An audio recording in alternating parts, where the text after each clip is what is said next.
Hey everybody, welcome to the Inimitable podcast. I am your host, Jermaine Harrison. I am a licensed mental health counselor, mentor, visionary, transitional life coach, but more importantly, I am a neurospicy black sheep. Inimitable means something that is so unique it is impossible to duplicate. This pod is for the neurospicy who are building mental wealth without a blueprint. Every guest here, we're going to talk about some of those topics that other people don't want to talk about, but we're going to talk about it, whether it be about motherhood, Black men, whether it be about joining the force and being a mental health advocate. Either way, we're going to talk about it. So, with that being said, thank you for coming. And if you're here, it's because God needed you here. I hope you enjoy this episode, and I will see you soon. Bye.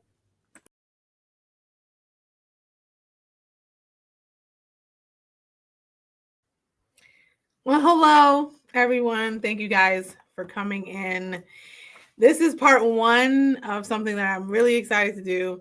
I was we're going to get something done for Black History Month. And I'm so glad to have these panelists with me. I know all of them personally. I'm good friends with all three of them. And then next week, you'll see another three that I'm very close with. But for today, I'm going to do some introductions and then they can give you more in-depth things that they do, because each and every one of us are entrepreneurs. Each and every one of us have worked 9 to 5s or 7 to 5s, whatever it is. And then we're going to get on to the discussion and conversation. So first up, good friend. I've known him for about 5 years now. He is the only male on this, but then, he's great. And we have another one coming up next week. Daniel Cassamajor Senior, because Junior is doing great things, and Junior looks just like him, but with hair.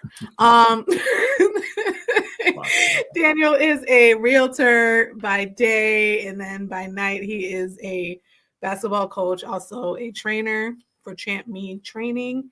So Daniel, say hello to the folks, and anything I missed, feel free to fill them in. Hello, everyone. Yes, no, you pretty much hit that on the head. When we met, I was once a general manager at a restaurant. Since then, life and God has taken me to, my calling, which is helping others. I always knew that I was good at helping people, just really didn't know how. In doing so, just got back into coaching basketball, doing what I love. And from there, coaching basketball, I saw a lot of opportunities to be able to train these young athletes and, little things where I'm seeing in older athletes that they need better foundation, a better root. So I just started my own basketball training business, and I had the market for it based on the teams, all the teams that I was coaching. The kids gravitated towards me. And that made me even more confident in being able to do this. So I took that opportunity, ran with it, have made endless connections till this very day.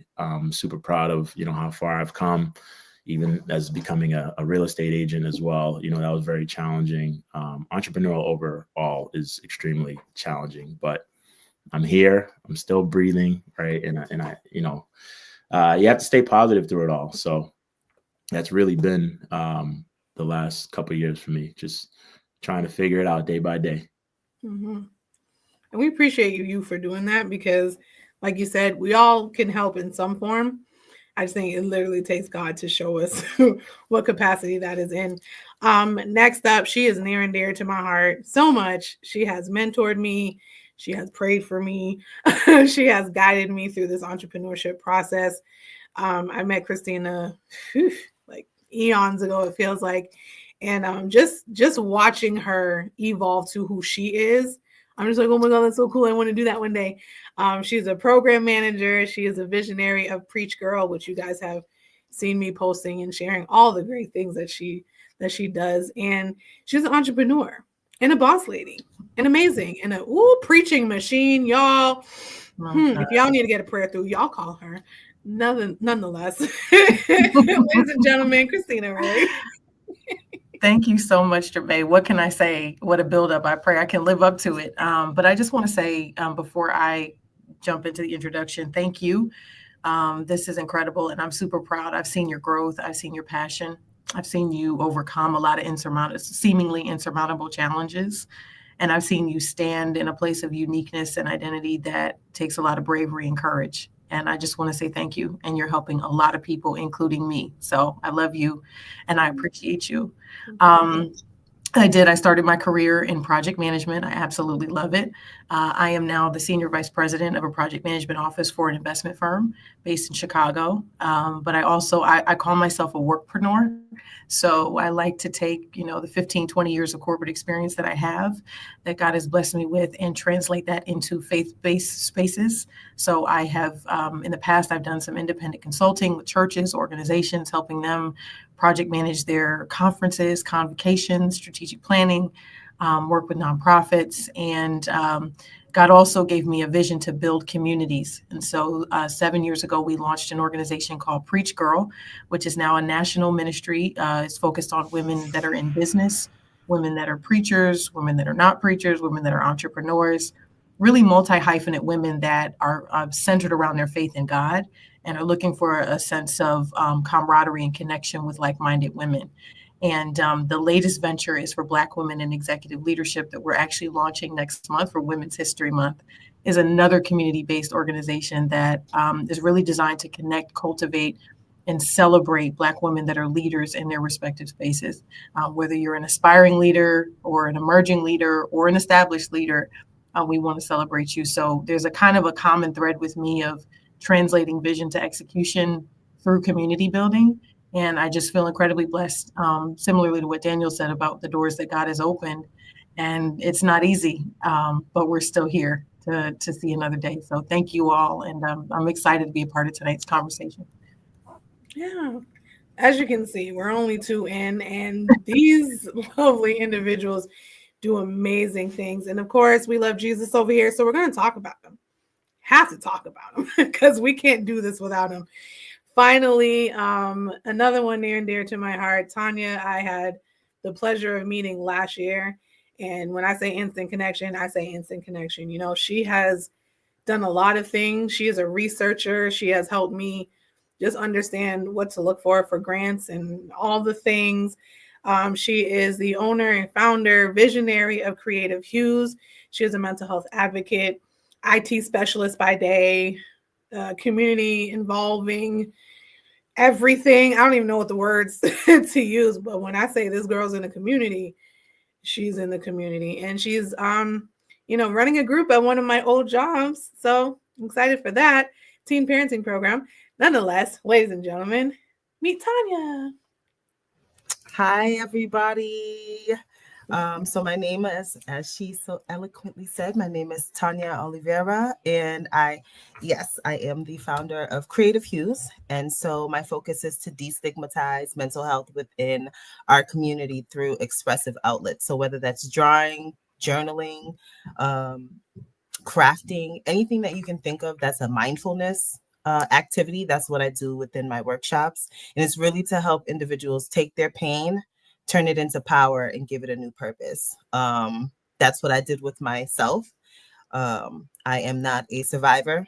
I hate that word. I'm not a victim. Can't stand these two words. I don't know who made this narrative, but I don't think it was a woman. No offense, but I don't think it was a woman, because we do so much already that those two words can never define me as an individual. So I'm a conqueror of my freedom from domestic violence. And so with everything that I have gone through, I take my life experience and I have, taken my own pain and turned it into power. And now it is with a new purpose. And so that purpose is to just pay it forward and show other individuals that they don't have to, that was a moment. It doesn't matter what type of situation, what type of trauma, or what you've experienced in your life. You can always take those experiences and reshape them into something for a new purpose. And that's really a part of what life is all about, is learning from your experiences and then being the best version of yourself through them. So I try to help people to understand and see that by embracing their emotions in ways, especially within our community, that we don't actually take advantage of. So I'm really excited to have this conversation with everyone today, and just kind of take a deep dive into what we need as a community and how we can, help others in that way to think differently. So thank you for having me. Of course. And I love what everyone was just sharing. And before we hopped onto the live, we were having like a little mini conversation, and it really just ties into everything that everyone was saying about like we are here in the community and we have the gifts, we have the talents. God has blessed us with amazing things on how to impact our communities, and we have to do it with excellence. And this year in 2025, I really felt like God was like, if you're going to do something, do it with excellence, right? And of course, us being melanated individuals and it being Black History Month, I said, let's talk about Black excellence, because I think sometimes we just throw words around and it's like, what does that even mean? Like, what does Black excellence mean? And one thing I'm learning about definitions of words is that they are way more subjective than objective. So in everyone's own, sphere of understanding and how they move, what does Black excellence mean to you guys? And, can you give an example of like how you embody Black excellence? So whoever wants to go first. I'll share on this. This question really excited me because it lines up actually with a lot of conversations that I'm having in other spaces. And what I'm finding for me is Black excellence is an embrace of our full selves and authenticity. It is a legacy and it is an inheritance. I think that excellence is in our DNA. I think that it's scientific. I think it's biological. I think that it's spiritual, God-given. And I believe that we are a powerful people. Our culture is powerful. We are communal. We are familial. And I believe that everything that we put our mind to, because we're born from a place of resilience. I love, Tanya, what you said about being conquerors. I love that. So I'm going to have to quote you on that, please, because that is powerful language. I think that conquering is in our DNA. And so I think because we have come up, quote, on the rough side of the mountain in many regards, excellence is an inheritance. And it's a cognitive recognition of, because of who I am, I have a right to this inheritance, and I have a right to do things from a place that is excellent, from a place that demonstrates excellence, not just in the sense of being superior to others, really, right? But it is to say this is a self-imposed standard, right? It's not about being better than who's to the left or right of us. This is a self-imposed standard. There's an expectation, and we thrive in that. So that for me is what it means. And as far as how I embody that, I try to embody that by leveraging the doors that have been opened for me and holding them open for others. And again, holding myself to a certain standard, starting with respect and empathy for my fellow man and woman, right? And being a place that is safe for people to be their full selves. And I think that's one of the ways that I try to embody that, but that's what it means for me. I love that. Let me just say, y'all, take some notes, because we have some intellectuals on here and we don't want to miss anything that was said, because I was like, wait, it's legacy, it's inheritance. And I was like, what else did she say? So take notes, because I'm going to rewatch this. But anyway, go ahead. Whoever wants to go next. I just want to shed some light on what Tanya said earlier with the turning your pain into power and purpose. That was a bar, right? We have to write that one down. We have to note that one. I'm stealing that one, Tanya. That was amazing. I appreciate you for sharing those words, and you speak from a place of experience, right? And that's the beauty of it. When I think of Black excellence, honestly, it's every day in this world is Black excellence to me, quite honestly. I mean, just to give you a little bit more background, I was born in Brooklyn, but grew up in Everett and Medford, predominantly white areas. I went to St. Anthony's in Everett for, elementary school. The only Black kid in my class. There was probably like 5 Black kids in the whole school. This is back in the day when we still had nuns as teachers, right? Old school Haitian mom, broken English.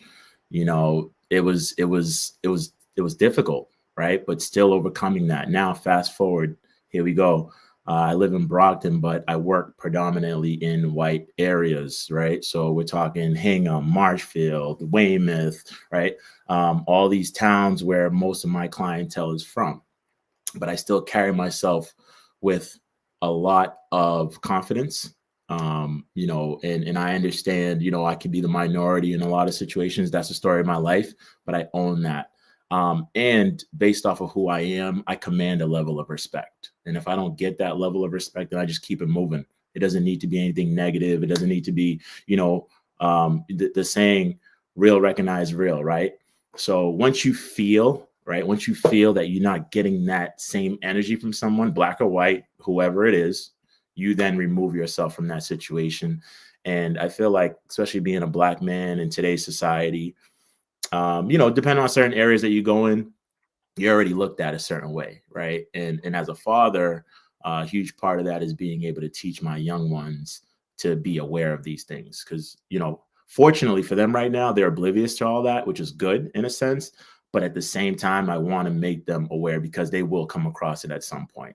Even though their skin color is much lighter than mine, at the end of the day, I think you'll still be categorized as, you know, a person of color. So when I think of Black excellence, again, you know, it's just every day waking up in this world as someone of color, trying to be your best self. And, you know, you have other people out there that, like you said, Christina, you know, this person woke up before 7 a.m. angry, right? They're sending out emails, negative tone, not excited. There's people every day that wake up that way, and they purposely want to poke the bear, right? And then they expect us to react a certain way. And when we react, it's like, well, you know, we knew they were going to react that way. We, you know, that's what they do. And it's like, well, hold on a second, right? You poke anybody like that, they're going to react, but they want to categorize us specifically. So we face these battles. We are great. Naturally, we are great individuals. We're great at so many different things. I mean, we can go on about the things we've invented, right? The medals that we've won, the sports that we dominate in, the list goes on. However, you know, Black excellence is something that we do have to be very proud of, right? Because you think of how we always get the short end of the stick, right? Black History Month, shortest month in the calendar. You know, the list goes on, right? I could take this, I could spin this so many ways, but you know, how I embody that again is just by exuding confidence, you know, being proud of who I am, sticking to my roots no matter what, right? This is who I am. This is where I'm from. If you don't like that, fine, right? I'm gonna stick with the people that do. That's what's most important to me right now. So that's what Black excellence means to me when I think about it. Yeah, thank you for sharing. And I'm so glad that each of these panels has a Black male on there, because, you know, I think the Black man has a lot to share, but often gets silenced.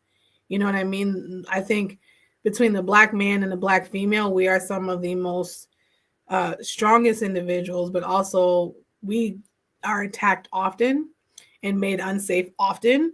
Like, I'll never forget, I had a client, she has 3 sons, and something that she said at some point in her life was, I was scared because I didn't know if my sons were going to come home.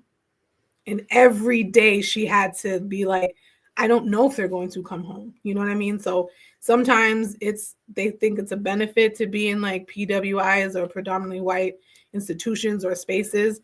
And it's like, sure, that's a different kind of safety, I'm sure. But at the same time, like Daniel was saying, it's like when you're one of the only like 5 brown faces, there's expectations, and then there's like stigmas you got to go up against. And, you know, he was an athlete, but I'm just like, what if he wasn't? What if Daniel just wanted to be a regular student? Would he be allowed to, because he's a Black man and he's tall? You know what I mean? Like, there's so many things that we are up against. So, you know, Daniel, we're going to talk more about what it means to be a Black man in America. And obviously, we're going to talk about what it means to be a Black female in America. But thank you for sharing. Tanya? So that is, so one of I wrote everything down. I'm very organized in that way, even though I'm neurospicy. I like to write everything down. And so when I really sat and thought about this question, Black excellence to me is not just about our success, right? It's about our resilience. It's about our creativity. And in many ways, it's about our community and how we at any given time, we bring everyone together. And so it's about how we show up. even when everything is stacked up against us and we make our way when everybody tells us there is no way to make one. It is about how we are intentionally healing our next generation, because we are that generation where we are our ancestors' wildest dreams. I am that. And so when I think of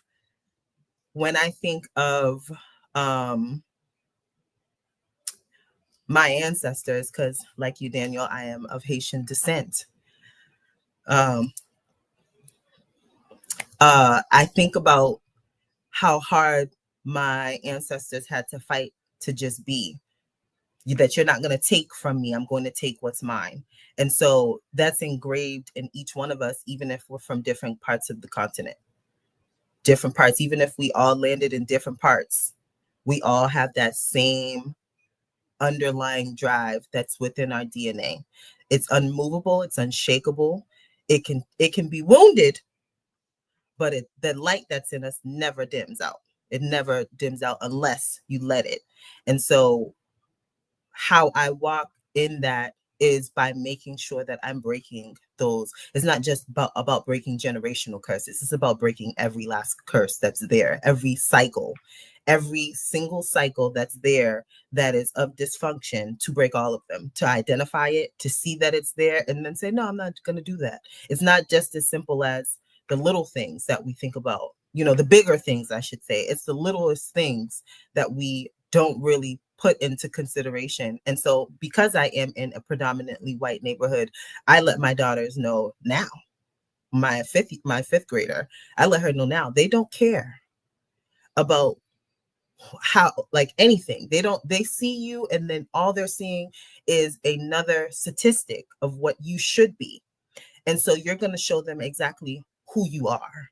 And so I make sure to implement that into them from baby, from infancy, until about how beautiful they are, about how strong they are, about teaching them about different aspects of their culture and what is important and how the society is going to see them, because you are not you're not just a little brown girl, you're more than that. So I instill all of those things and try to make sure that they know how great that they are, that you're moving in greatness. You're not just an average. You are one of the descendants of creators. Everything, we've created everything, and without us, there is no stability in this world. So, and that's just the Black love that I have. So I'm rooting for everybody Black, though I do think about all people. I'm rooting for everybody Black. And so when I'm moving forward through the different aspects of my community outreach, I put that in the back of my mind and play chess as I'm on these boards, and make sure that, if I'm moving forward, I'm bringing somebody with me. Somebody's coming with me. I cannot just move forward by myself. I'm going to bring somebody that looks like me along with me, so that's another young person that sees me will say, I can do that too. I can do that too. Or let me go ask Tanya what she did to get to this and this and this. So Black excellence to me is about the resilience and the creativity that we all have, and making sure that that's at the forefront. That was so good. Now, I'm not a history buff, but I do believe that Haiti was one of the first countries to gain independence. Yes. Okay. I just want to make sure. And we forget that. Like, it took us, I mean, when I say us, I mean America, 1776, right? But for us, it was hundreds of years later. And the fact that we're still having this conversation of, are we truly free? What does that mean? Because systemically, we're not as free as people think we are. So there's systems, there are people in power and other things that really are trying to keep us down. But I love what Tanya was saying, is we're not just trying to break generational curses. We're trying to break all curses, because as a people, we carry trauma. As a people, we carry, and we're taught in schools that all we did is slavery, and Martin Luther King did a thing, Malcolm X did a thing, W.E. Du Bois did a thing. And like Daniel was saying, we are inventors, we are creators. And we went down the list of how many things Black people created. And if we try to get rid of all of them, we wouldn't have necessities in life. You know what I mean? And so what Tanya was starting to say, which leads me to my next point, is that representation matters, right? We are all in different fields. But as we all said, we operate in Black spaces, but predominantly we are in these white spaces. And so we have two parents up here. You know, I'm a godmother. I know Christina's a godmother. And so like, what does representation look like in your industry? But just also like as a person, like why is representation so important in the works that we do as Black professionals? I can go first. So representation is everything, period, right? If you walk into so I'll just use, for example, I'm a community engagement director for a nonprofit organization called Love Life Now. And so we help women and children, families vacating domestic violence.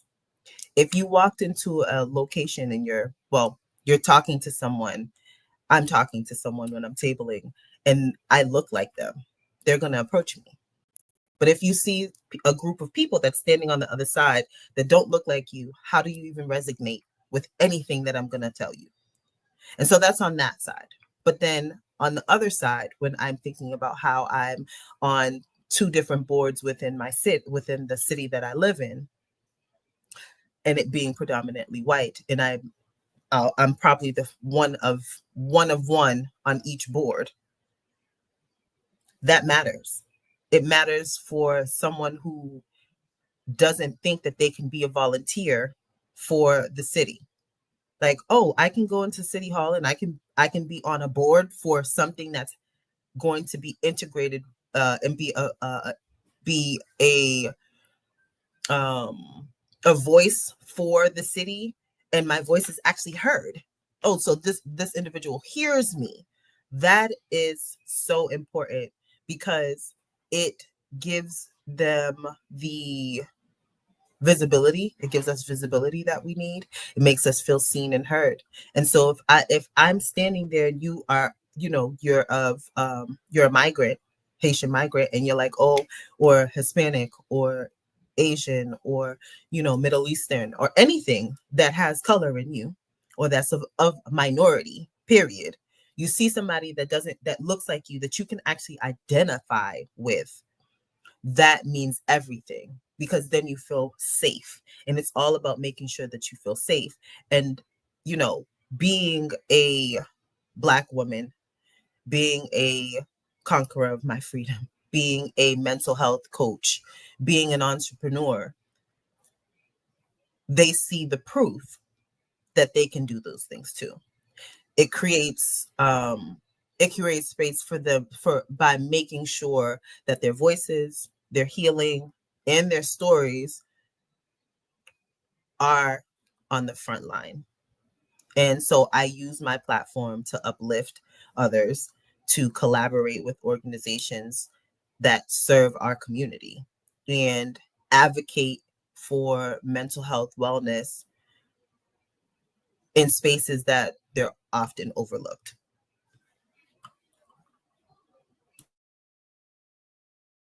Yeah, I love that. I love everything that you said. And I would add that representation is resistance. We have been sort of indoctrinated, right, with the belief, the understanding. I mean, even within our own communities, when we talk about aspirations in years past and in generations past, you're not always met with, okay, you can do it, right? Sometimes you're met with, what? You sure? And it's not, and it goes back to what you said, Tanya, about safety. We have had to spend so many generations just trying to be safe that risk taking was out of the question, right? we're just trying to be safe. We're trying to survive. We're trying to navigate day to day, protect our families, right? Get home safely, get out of school, not be falsely accused of something, like because of the systemic racism and prejudices that we've historically been exposed to. So now that we're opening up and we're becoming more expanded, and it's one of those things for me that it really is a resistance. It is to say that for our young people, visualization is everything. All I needed to see was one. I just need to see one. Like, that was it. I didn't need to see a whole room full. I just needed to see one. And so when our young people can see one, then they can pursue with a greater sense of confidence, because you can't tell me that it's impossible. I believe that it is a blessing to be the first, but it would be a shame to be the last, right? So me showing up, and as many of us growing up in predominantly white spaces, being the only, or being one of a few, feeling like you're bearing the burden of representing your entire race and all of this. But I got to the point where I started to kind of wear that as a badge of honor. Yeah, I am happy to represent my people. I am happy to be a louder voice in the room. I am happy to show up because I don't have to disprove anything to you. I'm here to prove something to myself, right? To know that what God put down on the inside of me is not limited by how much melanin is in my body. If anything, it's an advantage. So for me, representation is resistance. And I encourage our people to amplify joy. Daniel, I love what you said. We were having that pre-talk about the email and people waking up, choosing violence and coming at you with microaggressions and approaching you in a way that they wouldn't approach someone else, right? And it's like there's this temptation to fight fire with fire, to match energy. And it's like sometimes it does get exhausting to have to be the bigger person, right? But I have been encouraging in different spaces that I'm in, when we talk about subjects like this, excuse me, there is an expectation of anger, right? Amplify joy. One of my friends said, joy is a choice. Elder Karana K in Dallas, Texas, she said, joy is a choice. Choose that joy and choose it in your representation. Continue to show up. They talked about you. There was a microaggression. You were left off of an email. You were left out of a meeting. You were presented disadvantages. Continue to show up. And the last thing I'll say around representation is when we do show up, and if we are a minority from a numbers perspective, we cannot receive limiting language. We have to be deaf to words like can't, won't, shouldn't. We have to use those as fuel to say, it's too late. You let me in the room. I'm here now, and I'm going to bring my authentic self. I'm going to laugh loudly. My hair might look different from day to day. I'm going to exude and amplify joy, because I know that who we are as a people is healing for so many. And to your point, Tanya, we bring people together. I believe that we're the glue in a lot of spaces. So I think that representation is not just for us. It's about us, but it's not just for us. We actually benefit everybody in the room when we show up. So listen, y'all, these are preachers right here. And I'm just glad. And like Christina said, like we have to walk, once we're in the door, occupy that space. You absolutely walk in there and be 100% in that room. And I think even for me, like there were times where, being the only brown face in the room and, trying to be professional, and I would shrink self because I'm like, Lord, I don't sound like them. I don't look like them. Depending on the month, my hair might be 3 different colors. You know what I mean? And I would shrink self. And it's like, oh no, ma'am. If God put you in that room, you occupy that space, because clearly something in that room needs to hear your voice. Something in that room you can bring to the table. And I had to realize, regardless of how melanated, how tall I look, how colorful I am, I belong in that room. And sometimes, despite what was happening around me, I didn't feel like I belonged in that room until, again, I remembered God is very intentional. So if I'm in that room, there's a reason for it. And I would do myself and the people in that room a disservice if I don't show up 100% and occupy that space. So Thank you for sharing. Daniel? Amazing insight from everybody. So many gems. I mean, we're heating up. It's 35 minutes in. We're heating up. I love it. Representation. Honestly, Christina, when you said that whole like looking around the room to see if there's another one of us, that is so real. I can't tell you how many mixers and networking events I've been the mayor, this person, that person, and you look around. That's the first thing I do, right? Because I want to see who else is representing us in here, right? And then, when it comes to like representation in general, I think of a distinct memory of being a general manager in restaurants. Apparently, it's a rarity to see Black general managers, apparently, right? I didn't know this. And, I started as a door guy in the restaurant industry and just worked my butt off and worked my way up from door guy to server, did some bartending, right into management. And it took a manager to see that within me, right? It took a manager to see that, hey, you have some good management qualities. And I didn't want to hear it. I really didn't. I wanted to be a server, keep making lots of money and not deal with the headache. But someone saw the leadership in me that I didn't see yet, right? And I'll never forget that moment. So fast forward, I take the opportunity and I ran with it. And countless, management opportunities arise. I'm in different areas of the city where they are predominantly white. And yet, I get faced with the same interaction from certain people. It's like, wow, you're the general manager? Like, yes, I am, and the way I would exude myself to my team, right? When I had manager meetings, the expectations that set, I'm going to be on you to be on time. I'm going to be on you about your numbers, and I would train each and every manager, whether you're just a regular floor manager to the actual AGM, about everything that I do. So that way, one day when they are in my position, right? And that's the way I would teach them when you are in my position. So now I'm already implanting this seed in your mind that you're going to be at this level because you can, right? And this goes back to what we said about getting your foot in the door, right? And that's a big thing for me. I know my confidence, I used to be called cocky a lot when I was younger, right? And I would always tell people like, I'm not cocky, I'm just confident, right? And I exude that same confidence now as a 40-year-old Black man, but that confidence is different, right? Like, and I know if I can get my foot in there, that I can just show you my true authentic self. And that right there is going to take off, right? Because I know how good of a person I am. I know how funny and silly I am.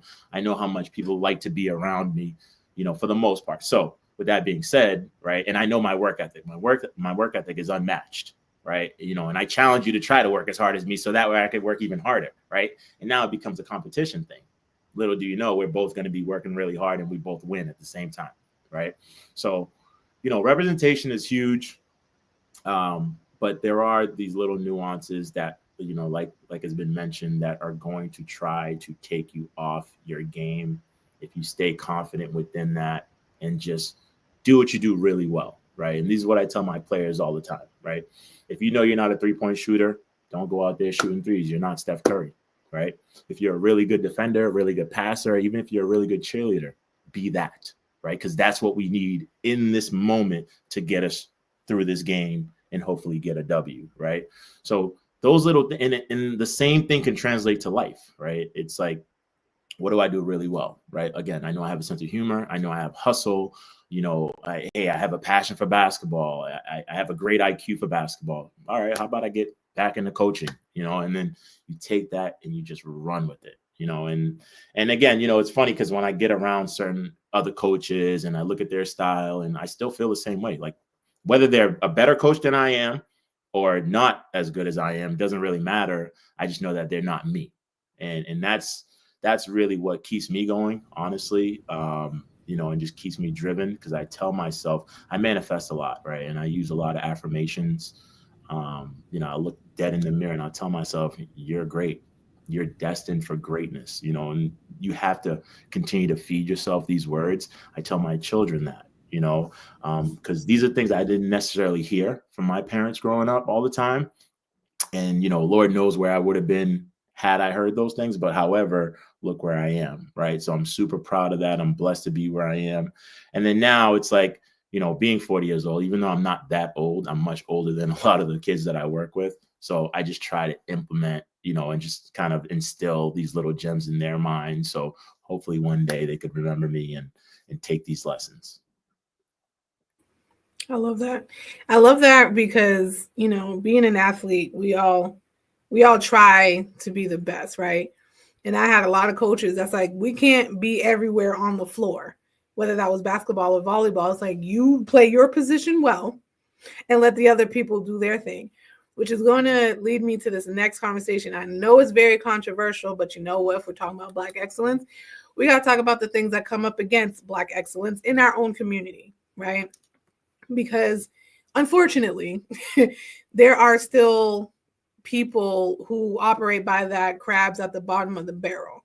Like, I got to climb on top of you and I got to pull you down because you're in my way to get to the top. And it's like, first of all, a win for you is a win for all of us, right? Like, I had another podcast, and all three of us are Black women. All three of us are in the mental health field, but by no means did I feel the need to step on their toes just because we're Black and we're in the same field. Everyone has a lane, everyone has a space, everyone has a position, and we all can be great when we operate in the right space, doing the right thing, and not trying to, like, you know, knock over into anyone else's lane. So can we speak to that? Like, can we talk to our people and encourage them to be like, we can all exist and be great, and we do not have to pull anybody down because we all matter and we all need this. So that wasn't really a question, just a statement. Feel free to capitalize on it, guys. Yeah, I could say something about that. You know, when it comes to, you know, I just stick to the whole coaching and the training, right? So I started my own training business. I'm super blessed for all the kids that I've been able to work with and continue to work with for the past 2 years. I've trained privately and semi-privately hundreds of kids. And it's been great, right? I know that I'm sitting on something really good. However, a lot of these kids are white, you know, and it's not their fault. That's just the network that I have. But yet here I am, Haitian American Black man. You know, my son has been playing basketball since he was 3. He has countless friends that are playing basketball that are his age or younger. I live in Brockton, a community that has a lot of African Americans, right? I market myself everywhere. And one of the things is, I feel like the resistance, you know, is, you know, they maybe they look at the price first and they automatically start to degrade your services, right? They don't give you a chance first, because whether you pay my training costs or somebody else is going to be, you're going to pay, right? Now, whether it's the same type of training, that's a different story. So, you know, I would say for us, you know, we need to stop resisting one another. What you said earlier, Jamae, in the sense of, like, it's not a competition. You know, we need to have a more welcoming space to be able to trust one another. And at the very least, you give someone one chance, right? You give somebody one chance, you give them a shot, and you see how it goes. And you should still owe them some feedback, good or bad, right? Whether you choose to proceed with them and move and continue to do business or not, or collab with them or not, whatever it is, that person deserves some feedback, and hopefully they could take it, you know, constructive criticism, and then use that and move forward. So, you know, in my field, real estate, you know, the resistance, I mean, the list can go on, right? I mean, I feel like for us, our financial status is a big red flag for us, right? Whether it's, you know, the credit situation, or maybe your finances are on point, you just don't want to let anybody into it, right? But however, when you were talking about purchasing something major like a house, someone needs to tap into your financials. So if it's not me, it's going to be a mortgage person, you know, whether they're whatever color, it doesn't matter, you know. So yeah, I think that we as people, Black people, need to be more open-minded, not so resistant. We need to be more together, right? Because you look at other cultures, right? Asians, Italians, Greeks, they stick together very, very, like, close knit, right? You turn on the news tonight, and I promise you'll probably see something about Black on Black crime, right? So, you know, we just need to get out of this rut. I'm not really sure how, right? Obviously, these conversations go a long way, but who's listening, right? Who's listening? Who's receiving it accordingly? And that's really where we as people need to do a better job, because like everybody just needs to chill out, right? You gotta take your guard down for a second and just be open. Just be open. And at the very least, you listen to somebody, you hear them out. If they're not talking what you want to hear, keep it moving. Thank you, sir. Thank you, ma'am. Boom. Right. But we got to give people more chances. I feel like that's where we need to do better. Yeah, so good, so true. And I think Christina had mentioned it before, and this is something that in the mental health field we try to overemphasize as a people. Like Christina said, we have been conditioned to survive. That's all. We don't know, we don't have emotional intelligence, we don't have skill sets, we don't have all of those things because they were never given to us, right? We had to go searching for it. And now once we have it, we have to pass it down to generations beneath us, with us, above us, whatever it is. And the thing about survival mode, it is straight instinctual. There is no thought, there is no logic, there is no concern about anybody else. It's, I have to make it to the next 24 hours. And then I got to copy and repeat that every single time. And so I think because we are conditioned to be in survival mode, it removes that ability to say, like, actually, I want to live, and living requires intentionality. And if I got to walk beside Daniel or Tanya or Christina and do that, then let's do that, because like we all matter. And something about that, I was watching the Kendrick Super Bowl breakdown and there were so many stories behind it. But one thing they definitely said was he was intentional about the black and the red. I mean, the blue and the red. Because what he's trying to say is we got to come together as a people, y'all. This black on black crime, like Daniel was just talking about, dead it. Because if the white man is against us and the black people were against each other, this is why we're not living. This is why we're not surviving. This is why we, no matter how much we fight, no matter how much we protest, we are still at the bottom of the totem pole. Because it's like, well, we don't even respect each other. So why should they respect us, right? It's that it goes with that state of mind of, I teach people how to love me by how I love myself. I teach people how to treat black men by how I talk to Daniel. If I'm dogging Daniel because he a black man and he a dog, what am I doing? Like I am further promoting every stigma and every stereotype that that are put on black people. And then unfortunately we end up carrying it. And that's a problem. So just want to throw that in there. Anyone can go.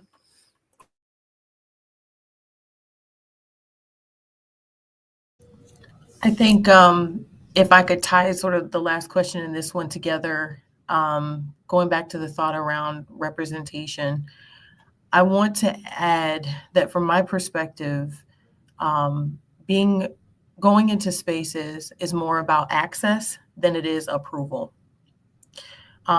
We're not looking for, affirmation is always great from your leadership, your corporate, like that's always great. Every human being on a human level needs affirmation.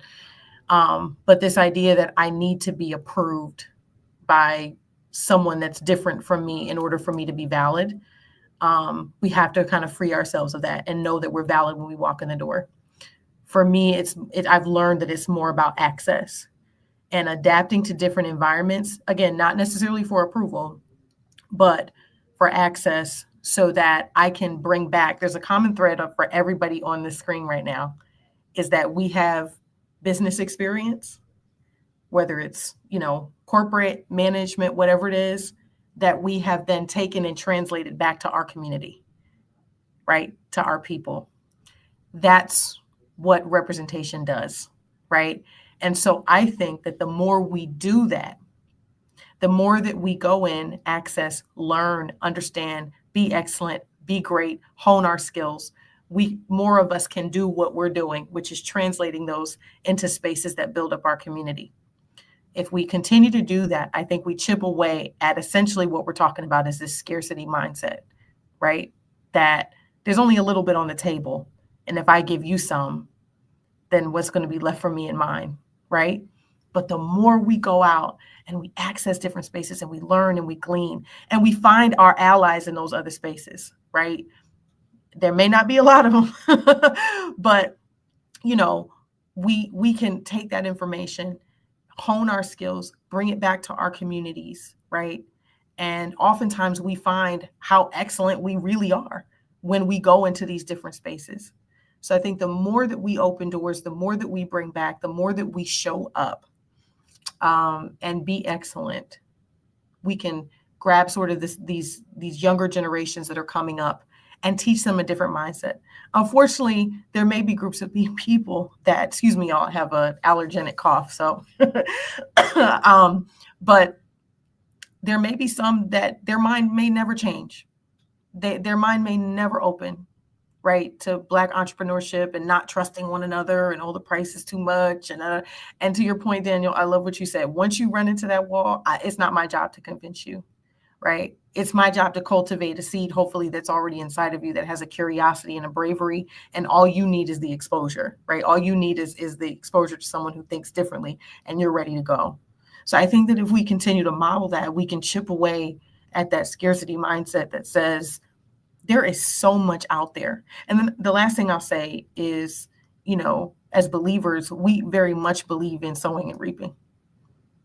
And some of the most successful and fulfilling moments I've had in my life, yes, got the education, yes, worked hard, yes, did the work, but a lot of it was a result of what I sowed into someone else, mentoring somebody, seeing, you know, somebody trying to start a business. Let me go their way. I don't need one, but I'm gonna get one because I want them to know that they're worth that value exchange, right? And so I think that the more we can educate and cultivate a mindset of you're sowing seed by opening doors, by sharing space with your brother or sister beside you, that you can't stop overflow from coming your way when you live a life like that. You can't stop the blessing of God from coming into your life when you live a life like that.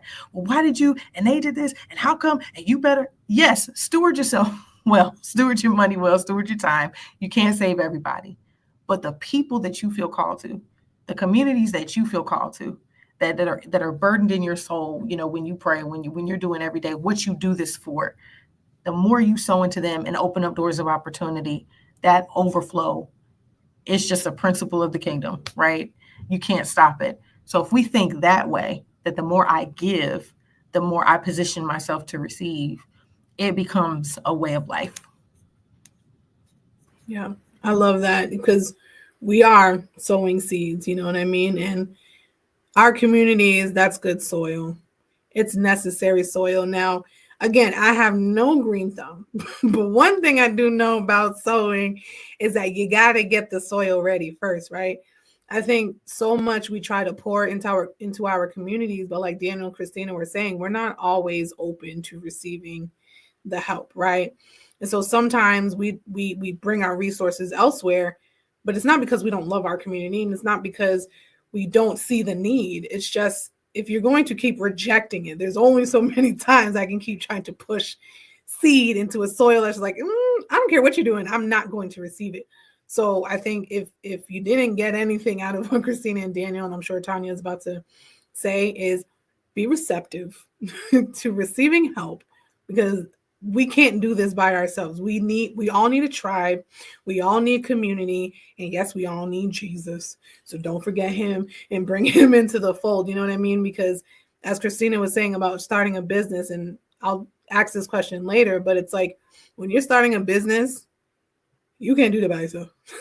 And you need a community, you need friends, you need trusted confidants to walk you through that process, because yeah, the vision's yours, and God didn't have a group call when he called you. So there's that. But when you are called to do something, do it. But God never said do anything in isolation. Never. I could be wrong.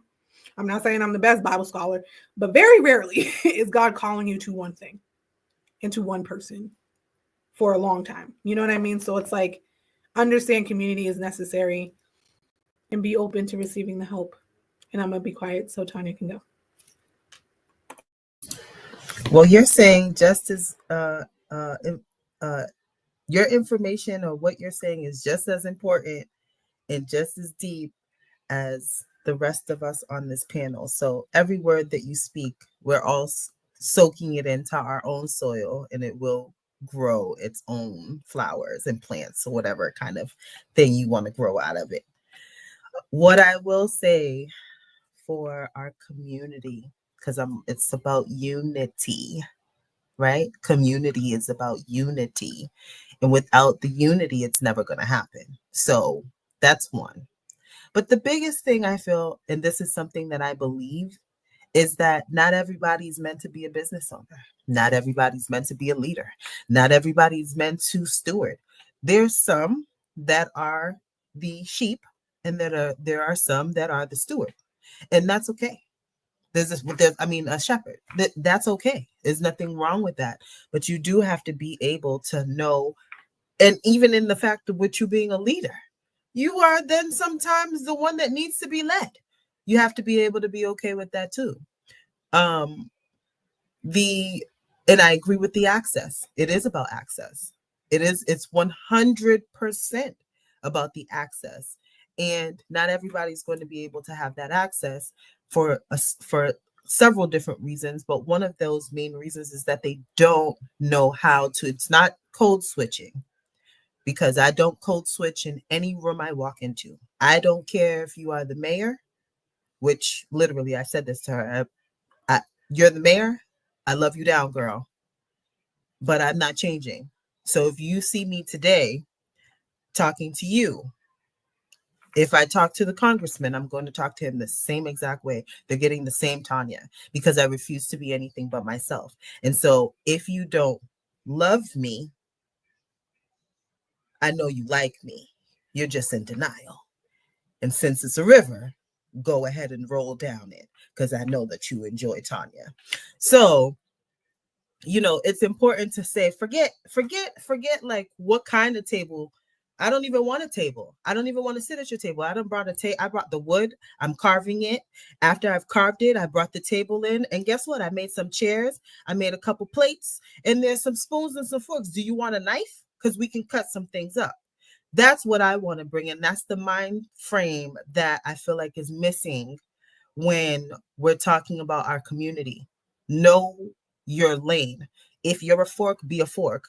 If you're the one who's the gatherer of information, go gather the information and bring it back to the person that can go out and talk to the person that needs to go and make that new law go into play. Go and do all of those things. And then on top of, while you're doing all these things, be okay with knowing that I'm not going to be the lead on this. Or what's the other thing? Like, if the price is the price, pay the price. If the price is the price, pay the price. Because if you went into X store, you would pay that price.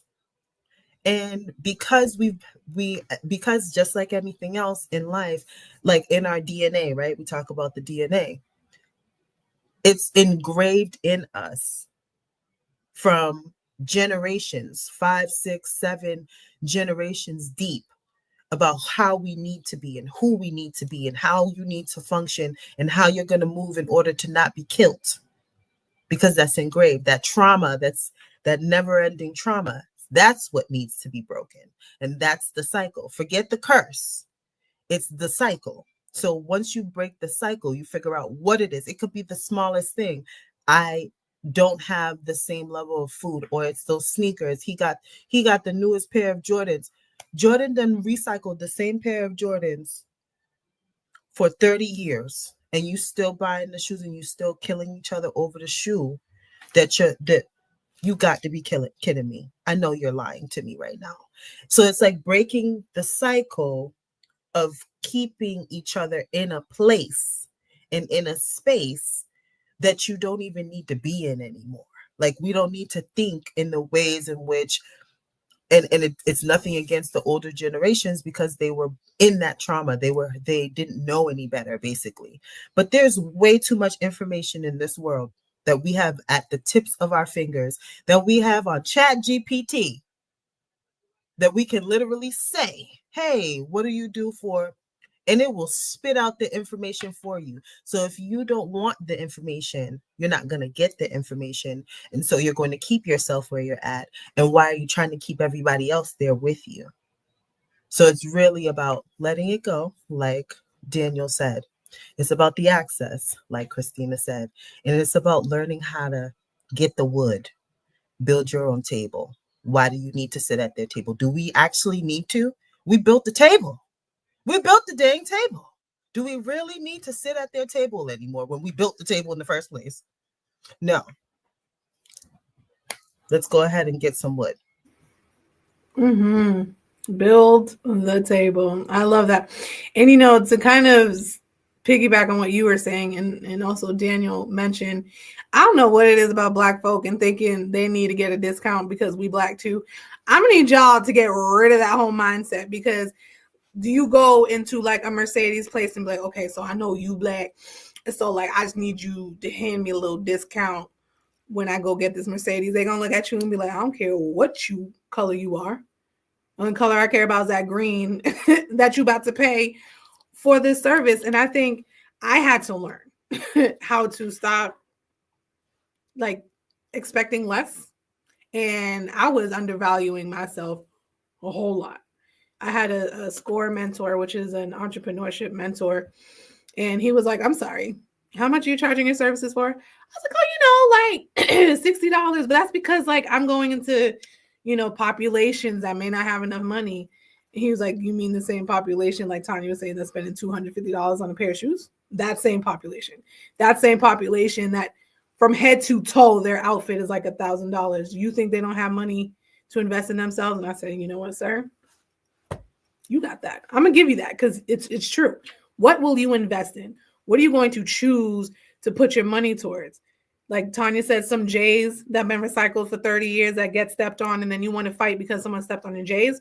Or do you want to invest in your mental wealth? Do you want to invest in how to grow a business? Do you want to invest in how to perfect your skills and maybe make it to the NBA?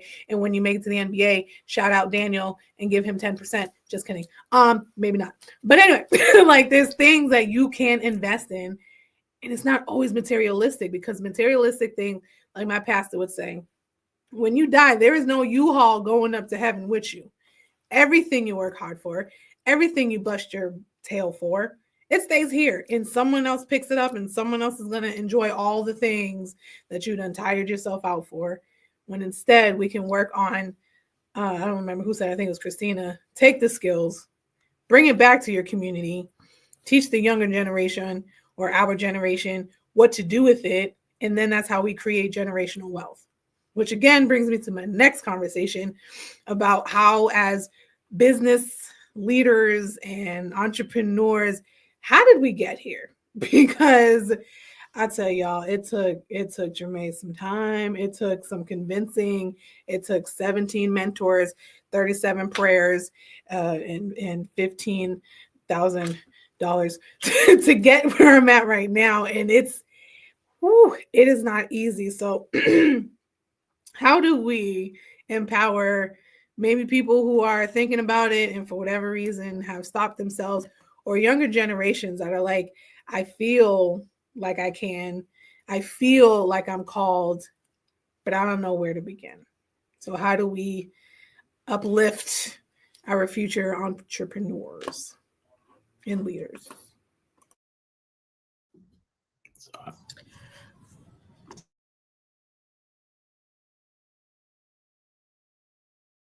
You can go first, Christina. Thank you, Daniel. I will start by saying that when we look at our life through seasons, a lot of times people think that their purpose is what they're doing at that moment. And that is really just one expression of your purpose, right? One expression. When my mentor, some years ago, he asked me what my purpose was. And I thought, oh God, I got a personal mission statement. I know the answer to this question. I know it.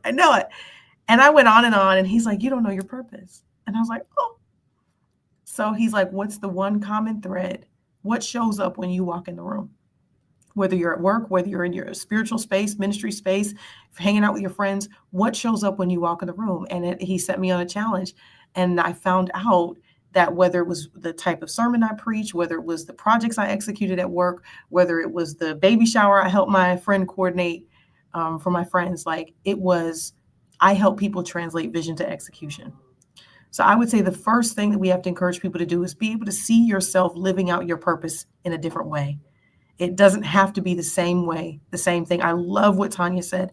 Everyone is not going to be necessarily an entrepreneur, everyone, but that doesn't mean that you're less than on some scale, right? Like you have value. But if you are called to entrepreneurship, the first thing you got to do is see yourself differently. I remember the first time God led me to leave. I had left corporate temporarily. And Christina don't leave jobs without having another one lined up. Let's just be very clear. But I had come to a time in my life where a boldness sat on me and an unction of the Holy Spirit was like, it's time for you to walk away for a season. And I had to trust God. And I remember the first time I secured a contract and someone paid me for something I did, and it had nothing to do with a W-2. It had nothing to do with a direct deposit. Something unlocked inside of me. Christina, you've been looking at your job as your source when it's a resource. We've heard that before. And God took care of me during that period of full-time entrepreneurship. I ended up coming back to corporate because there were more lessons for me to learn. And so now I'm a workpreneur and I'm able to show up in a different way. And so you can't look at your journey as just black and white. You've got to look at it as seasons. You've got to look at it as I'm not a failure if I move between the spaces. I'm not a failure if I get laid off and have to go into full-time entrepreneurship. This is an expression of my purpose and I can do this. So to anybody who's watching and you feel something, you felt that unction and your fear has gotten in the way of your faith, I'm not necessarily telling you to quit your job tomorrow. Because again, I'm a workpreneur right now. But what I am telling you is just see yourself differently.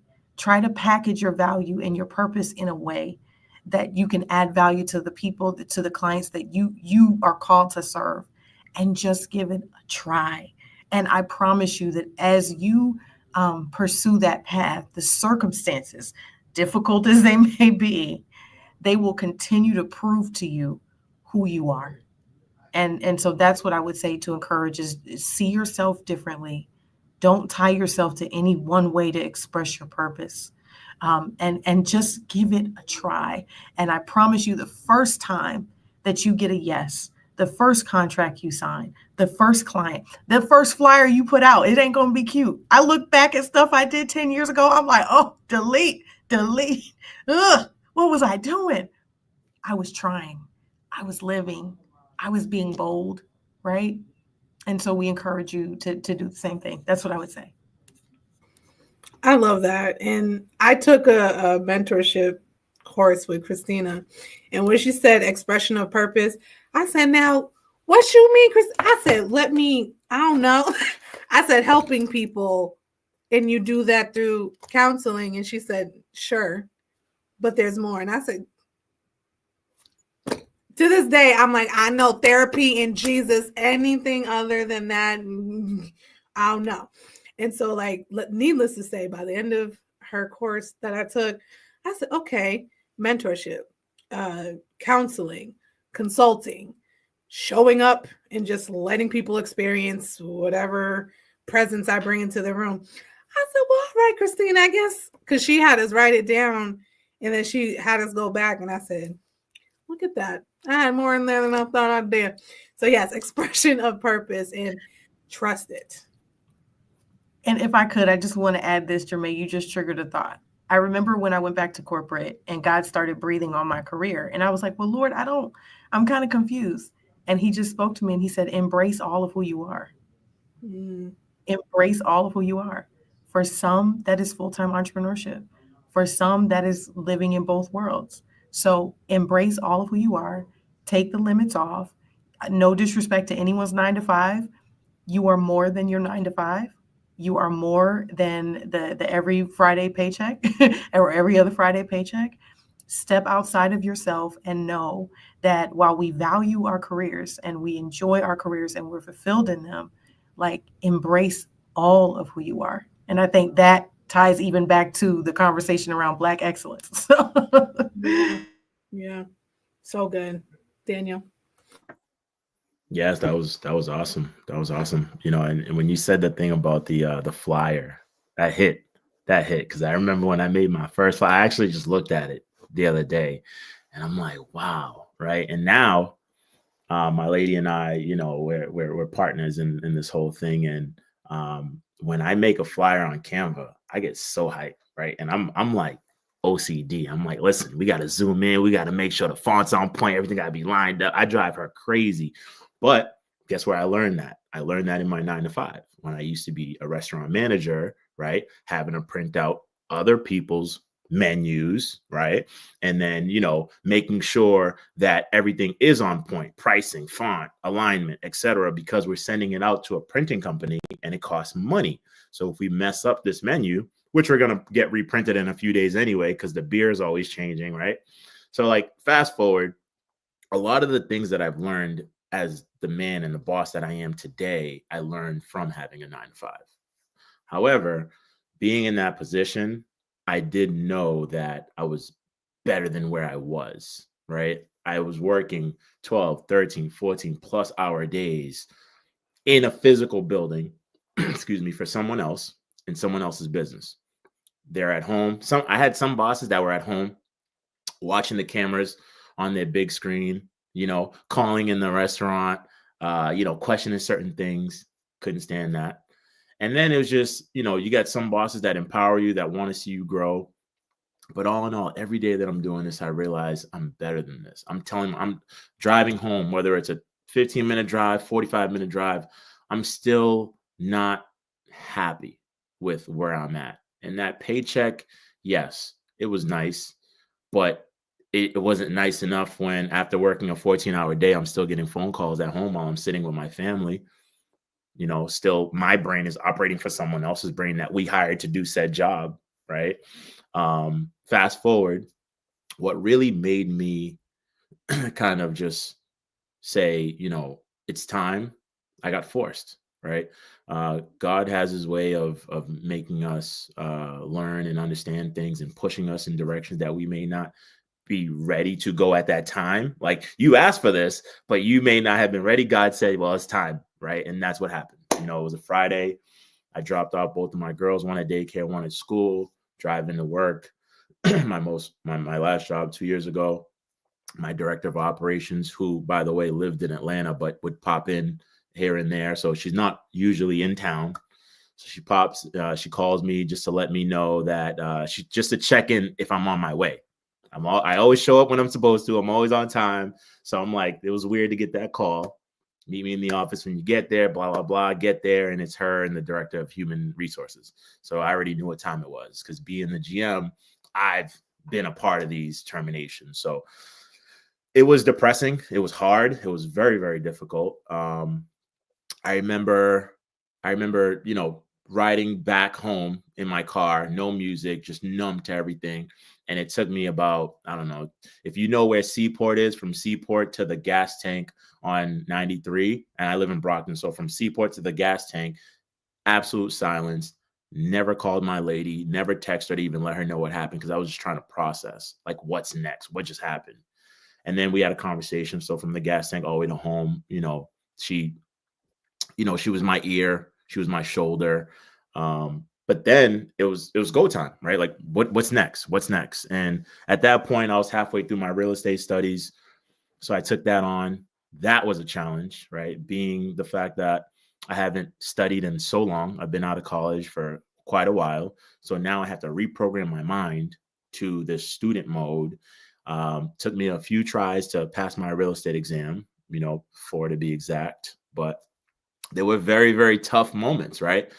But I would tell myself that you didn't come this far just to come this far, right? There's a huge amount of motivation, self-motivation that's required, right? This isn't for the weak at all. And you're gonna be down. You're gonna be depressed. You're gonna doubt yourself sometimes, rightfully so, because things may not be working the way you want them to work. But yet you still there's something in you that has to have that, like, you got this. Something in you, even through all the doubt, you still have to sit there and be like, I got this. Your own family won't believe in you. They might, hey, it sounds good. They don't believe in you, right? Then you got some that do, some that support you, some that want to see you succeed, that don't even really understand. But because they see your passion for what it is that you're into, they rock with you, you know? So, you know, life will sometimes force you to do certain things. You have to try to find the silver lining.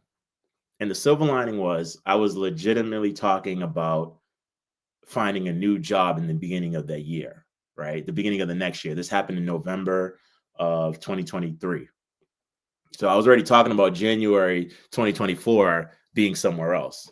Well, that November 18th, 2023, right? A week before Thanksgiving, God had a different plan for me. And then even still, I wasn't a true 100% entrepreneur yet, because at that point you get unemployment, you still have some sort of income coming in, supplementing some of the money you were making, etc. So I still depended on that. I started to, you know, dabble in some sort of, you know, entrepreneurship, but I wasn't fully committed to the game yet. Once that ended, then you don't know where that next penny's coming from. That's when things got really, really, really dicey, got really, really hard. My back was against the wall. I operate extremely well under pressure. I've learned that about myself. That can be good and bad sometimes. But I dug in, I dug deep. And that's when we talk about these flyers, right? That's when you talk about tapping into what it is that you do well in your network, et cetera. And then how can you make all that work? And the moment you get that first commitment, that first contract, the first payment, oh my God, nothing can take that pleasure away. That's such a fulfilling moment, right? And then now you ride that wave because you realize it works. You realize what it is that you're doing works. You realize you have the network, you have the gift, right? You already had the gift, but now it's like exposed, and you ride that wave, you know? And then at that point, you know, you're just up from there. Do we still face challenges? Of course. But again, you need to be so mentally strong throughout these moments to help yourself get through it, you know, because, you know, the money's going to come and go. Like you mentioned, Jermaine, the U-Haul doesn't come with you when you pass. Unfortunately, you know, hopefully you have things left over for your family, you know, resources left over for your kids and your loved ones, but all that is gone, you know. So now it's really about your legacy. How are people going to remember Jermaine, Tanya, Christina, Daniel, you know, when we're no longer here? What is that? What does that look like for you, right? And that's how I had to really talk to myself, like, what's my legacy? You know, I wanted to be a public speaker. I still do, kind of. So I work on little things, and I work on tonality, and I use my basketball as my practice stage. You know, when I'm delivering message to these young athletes, I lecture a lot. And some of them you could see eye contact, they're nodding, they're understanding. Some of them, the words are going in and out one ear, and that's okay. And I say it out loud. I'm like, for those that deserve to receive this message, will. For those that don't, it's just not your time yet, you know. And they're like, oh, all right, coach, right? So I take it, I run with it. But my message, again, in summary, to anyone that's listening, that, you know, has that 9-to-5, they can't stand their boss, they're miserable every day, they wake up to go to work, per se. You have to figure out your way out. You have to take that leap. And like Christina said, you know, even if you still have to stay in your job while you're trying to build your dream, now you have 2 jobs, right? Now you have 2 full-time jobs, and you have to push through that fatigue, right? That fatigue at the end of the day, the end of that long shift, you know, you want to go and do whatever else. That's fine. Do that, but still allocate whatever that time is, 30 minutes, 20 minutes, whatever it is, to building that dream. And then day by day, little by little, one step in front of the other, next thing you know, you climbed a mountain. So that's my message. And I hope that, you know, I can inspire at least one person to follow their dreams. Listen, you inspired me because our stories kind of aligned. Like I used to talk to Daniel all the time when I would go by the restaurant, probably because he made me the Jermaine special, which wasn't even on the menu. So still appreciate that, because sometimes it'll pop up in my memories. I'm like, yo, that was good. Daniel can cook. Anyway, so I remember we used to have conversations about what he wanted to do next. And I'm like, oh, that's cool. So go do it. I didn't realize what I was saying when I said it, because now that I'm there, like, I was forced as well. I got fired for the first time in my life. And I said, oh, okay. So that prayer that I prayed on the balcony on my birthday in Hawaii, he sped that up. And I said, you could have gave me a little warning about what was going to happen. And when I say I have struggled since then, struggled, and hearing, Daniel, how you have overcome that, I'm like, that means I'm close, y'all. I'm real close, because not knowing where the next paycheck is coming from, and I'm over here with a whole mortgage and some. I said, Lord, you're gonna have to do it. And he has. I still have the house. I still have the things. God is good, y'all. So yeah, trust the process and stick with it, because I was ready to throw in every single flag. I don't even care what color it was, white, red, pink, blue. I was throwing it, because I said, Lord, this isn't it. But the promise doesn't come without pain. And like Tanya says, we gotta turn that bad boy into purpose. And I'm almost there, y'all. Pray for me. Pray for us. Pray for any entrepreneur, but pray for me anyway. Tanya, go ahead. Okay, well, mine's is a little bit, I got to be neurospicy because it's in me. And so I'm going to say this. You want to go into entrepreneurship, you better be delusional every day. Delusion is your best friend, okay? It is my best friend. But on top of my delusion is my belief that God is. Period. I don't have anything else with it. God is. Wow. And I remember in 2022, because my Creative Hues is my baby. So it really started during COVID, when I was experiencing my PTSD from coming out of the DV relationship, and just trying to navigate what does that mean. And though I had therapy, because I believe in therapy, it's the best thing that has ever been created, and everybody should see a therapist, because you should. We all have trauma, no matter how big or small, it's still there, and your teenage self needs to be dealt with. Your smaller, younger self needs to be dealt with, and your young adulthood, if you're like me and over 40, needs to be dealt with as well. The 20s and the 30s. Anyways, I digress. When I started it and trying to maneuver through my PTSD, I began to write. So I'm a writer, but I can write down anything. And that's why can tell Jermaine all about a grant, because I will write. I can write. Give me something to write. I'm gonna tell you right now, and it's going. And that is from my analytical standpoint. So I've been in healthcare from the ground up. I worked in every kind of department except for environmental, but I was doing registration and all of that, and building up to get to being an analyst now. So I've been working as in the IT department for the last 9 years. And in conjunction with that of me writing, that's where Creative Hues came from, because everything I do now in my workshops are from my own life experiences of what I went through in order to get to a side where I felt that I was actively healing, because there's no such thing as being healed. There's always active healing, because you're always evolving.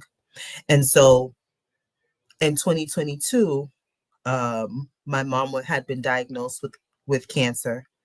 Well, 2020, but by 2022, she was in remission, going through all of the things, the chemotherapy, and I had to write again. I was writing again and writing, and just, expressing myself and figuring out, breaking plates and writing down affirmations and going and burying, digging up the grass and planting things, and, intentional with what it was that I was doing. And I I was like, God, you're either going to give me a house or you're going to give me a business, because I need to do something. I need to, like, I can't be the only one that feels like this. I wish there was a me doing the things that, like, all of these things that I'm doing. I wish that there was a me out there. And I said, you know what? I don't need to wish if there was a me. I'm going to be the me. I'm going to be me. And I'm going to go out there and I'm going to do it. And so I was looking for, like, I made my business plan and I started looking at places, but God said, you're not ready yet.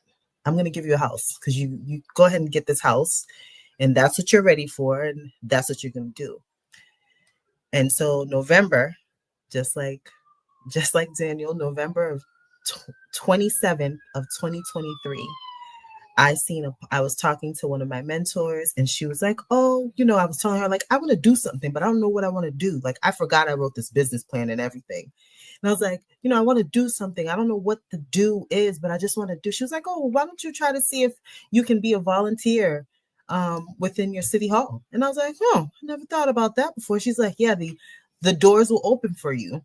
And I was like, oh, I wonder why would they open? But I just didn't pay any attention to it. It was at 11:09. We got off the phone. I went onto the city's website. And I always am on the website because I love free things. So I'll go and do all the free things that the city has to offer with my kids. And so I looked in a banner for the first time, never had seen a banner like this before. It said, alert, volunteer board member positions open. It posted at 11:09. So as she said it to me, it was not her. It was God saying, this is what I want you to go do. And I'm going to give it to her to give to you, because sometimes you don't hear me when I'm just telling you stuff.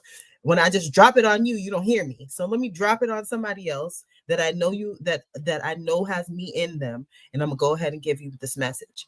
And I was like, oh, okay, God, I see you.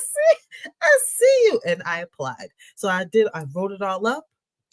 And then I printed and I had it. I was ready to hit send.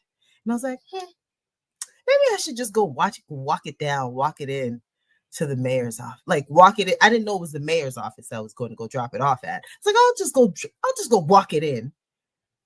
I got there at 4:25. They close at 4:30.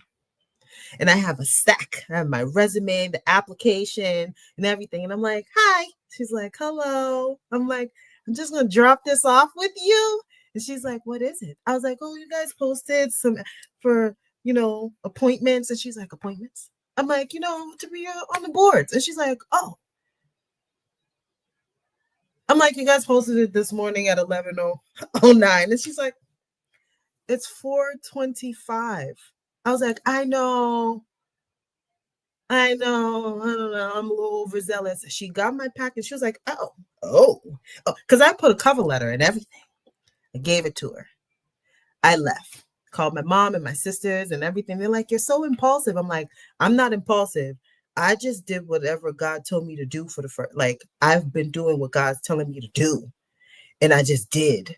So whatever, if I get it, I get it. If I don't get it, I don't get it. The next day, I get a phone call thinking that I did something wrong on the application because it was from the city. And it's the mayor on the other end. Hi, I just wanted to let you know that this is so impressive. I don't think I've seen anybody walk anything in. People don't even do that anymore. But you that's how determined you were. I was like, I don't know. Yes, it is my determination. And so I was appointed at that time to 2 boards. And she's like, people don't know that you could do that, but you can be on 2 boards. She put me on 2 boards. Within me being sworn in by that January, by the February on one of the boards, they made me the treasurer. I've never been a treasurer before ever, but they've seen something in me. And that moment in February, I then went to like a Black women's conference. And I just happened to tell somebody my vision, my idea. She was like, that's beautiful. You should come and meet my director. And I'm like, okay. I'm like, oh, all right. I like to talk to people. Mind you, the whole time I was tabling, and the woman sitting next to me the whole time was her director. I mean, we was kikiing about why did we wear heels and who wears heels at the Boston Convention Center? Like, what was we thinking? Kiki, ha, ha, ha, ha. She's like, I love the idea. I told her my idea. She was like, I love that. Do you want to come? Like, I would love for you to do a contract with us. I mean, I blinked. I was like, what? And she was like, yeah, here's my information. I want you to come and do something with us. And I was like, I dropped and I went into whole prayer. It wasn't even me that prayed, because when I opened my eyes, I was like, oh. She was like, it's all right. That was beautiful. I was like, Holy Spirit, I don't know. But that was my moment, because I, for the first time, walked by faith and not by sight. That was the first time I did it. And everything in my business, I have walked by faith.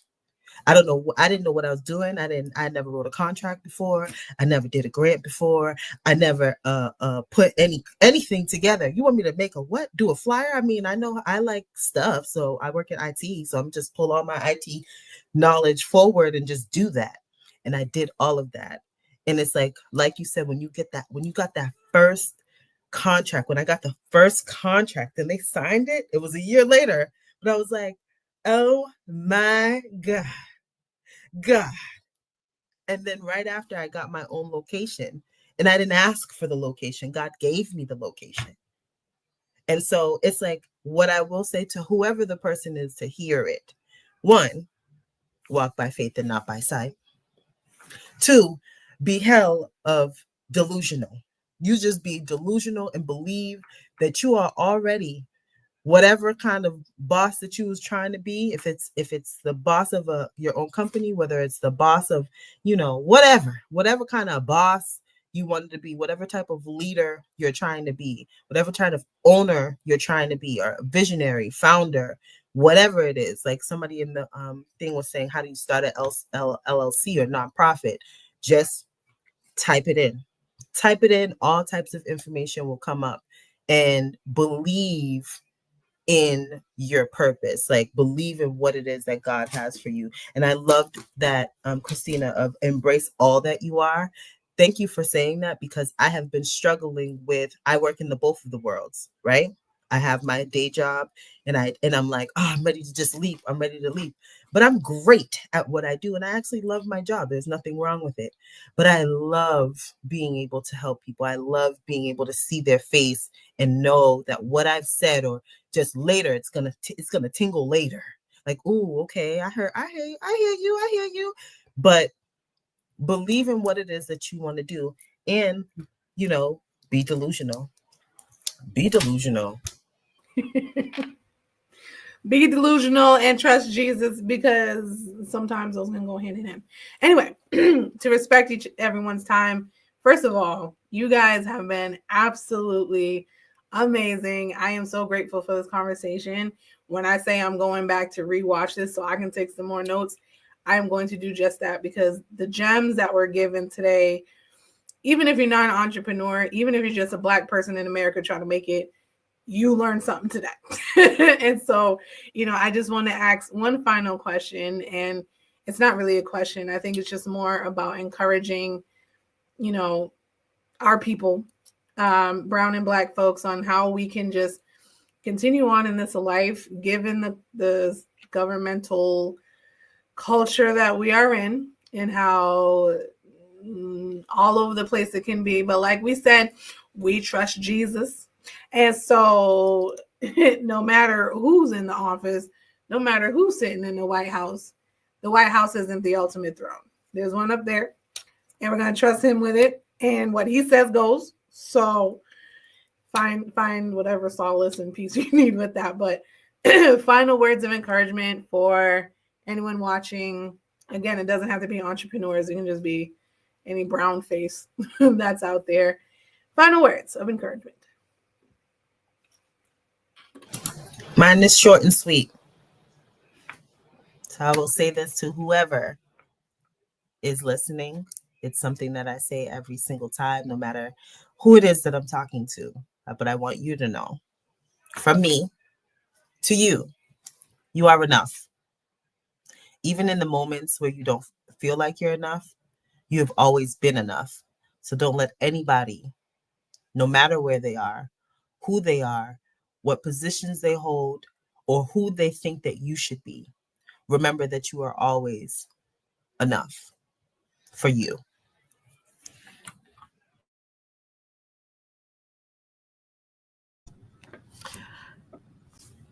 I would just say, first of all, this was amazing. So thank you, Jermaine. Thank you to these amazing panelists. I'm so honored and privileged to just have shared space. I've been inspired and helped and blessed. So thank you.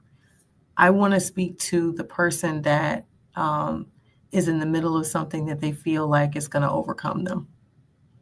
It won't. It won't. Trust God. Let him take care of you. There was a period where I didn't know where the next check was coming from. Things got real lean, and the Holy Spirit just whispered in my ear, let me take care of you. So whatever it is, whether it's illness, sickness, financial struggles, the current climate in our country, it will not overtake and overcome you. But lean into your faith and know that who you are going to be on the other side of this challenge is exceeding abundantly, right? He'll do it exceeding abundantly more than you can ask or think. So keep going. Don't stop here. Rest. Feel your feelings. Cry when you need to cry. Pray when you need to pray. Get help when you need to get help. But don't stop here. Final thoughts. First and foremost, thank you so much to you lovely ladies. It's been amazing. It's been a blessing to be a part of this. I feel like every time you all speak, it's just like gem after gem after gem. I cannot wait to look at this recording again. Just to, like Jamae said, take some notes. Also, I hope that we could stay in touch and just continue to build together. That's super important. Excuse me, my message, two things. Right, we've said this before, we'll say it again. Walk by faith, not by sight. You're gonna face a lot of moments where you want to quit, where you're being doubted by family, friends, your closest people are gonna look at you like you're crazy. Like Tanya said, be delusional, be that crazy person. Steve Jobs was crazy. Most people have iPhones and Apple products, right?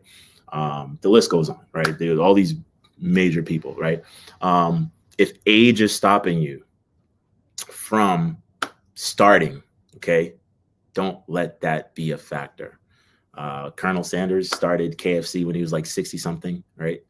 So everybody just needs to process their own situation differently, but you got to stick with it. You got to stick with it. Don't give up.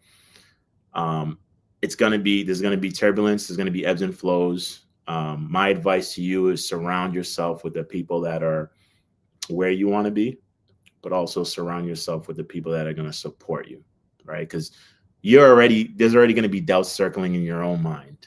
You don't need outside doubters and haters, right? They're going to exist, but there's a way to cancel that noise out. Stay locked in, stay focused with the people that matter. And just, trust God, honestly. Being able to have faith in God, even in moments when I question certain things, I'm still standing strong as a man. Oh, and lastly, this was touched on earlier, therapy, mental health. Everybody suffers some sort of mental health, especially as a Black man. We tend to kind of just put it behind us. But there has to come a point where you realize that you're not your best self.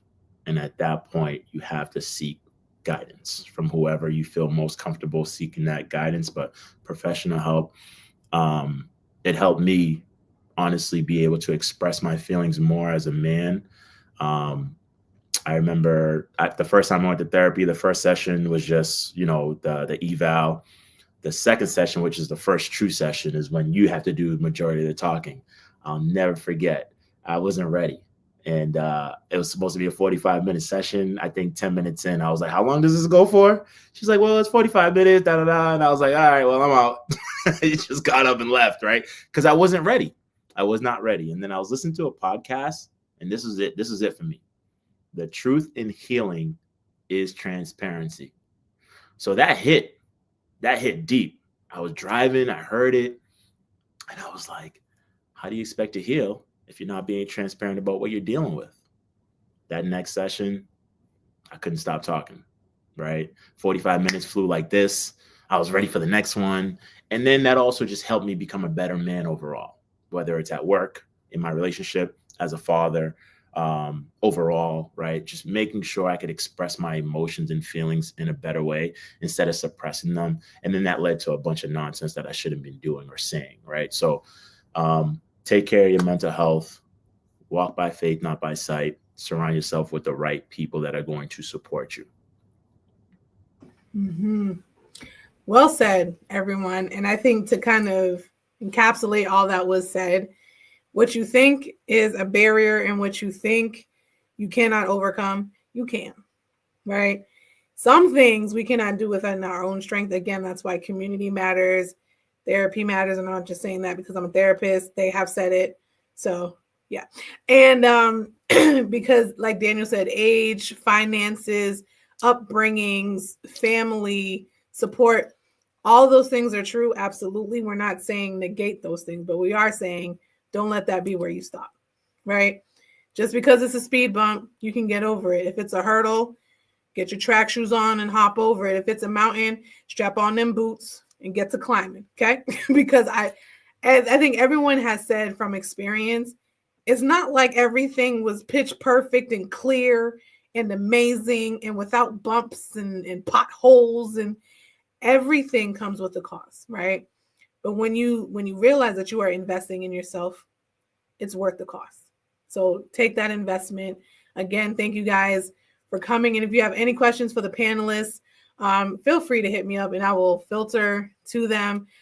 This is just part one. Next week at 6 p.m. I have 3 more panelists coming on. Kimberly and Carrie and Christopher will be here. They're just as amazing as this. I don't think I'm ready for next week. I wasn't ready for this week, but I am so thankful for all of these lovely melanated professionals that are here. There's going to be an outro video. Please stay tuned. And if you think anyone can benefit from this, please do share it. And I'll see y'all next week. Thank you guys. Daniel, Christina, Tanya, love you much. Thank you so much. Bye, guys. Thank you. Of course. Hello, everyone. Jermaine here from A Fighting Chance Counseling Services. Thank you so much for watching the Inimitable podcast. I hope you're enjoying all the episodes, or if this is your first time here, welcome, and I hope you enjoyed it. So this is an announcement for what's coming up from A Fighting Chance Counseling Services. For one, we have this mentoring program called Permission to Soar. I am so excited about this one. This is for people ages 15 to 26. This is really about building a blueprint for success. So we have a vision, goals, strategies, or steps, and then we need some skills to get there. So how do we get from here to start living out our dream? And that's what the focus of Permission to Soar mentoring is. It is individualistic, and then there's also groups just for accountability purposes. And then I have Emerging Healers Academy. This is for people in the mental health field, whether you are straight out of college, maybe on your way out of college, or you've been in the field for a while. You just need some mentorship, a safe space to communicate, share things. And yes, I am still counseling individuals, couples, and families. I would rather be doing group things, but I can also do individual if you're in Massachusetts and New Hampshire. And then if I get licensed in other states, you will know as well. So again, thank you for watching. Check out my website. Go to the Facebook page, Instagram page, all the things, right? And yes, subscribe to YouTube. All right, guys, thank you for joining in and watch for the flyers. All right, bye.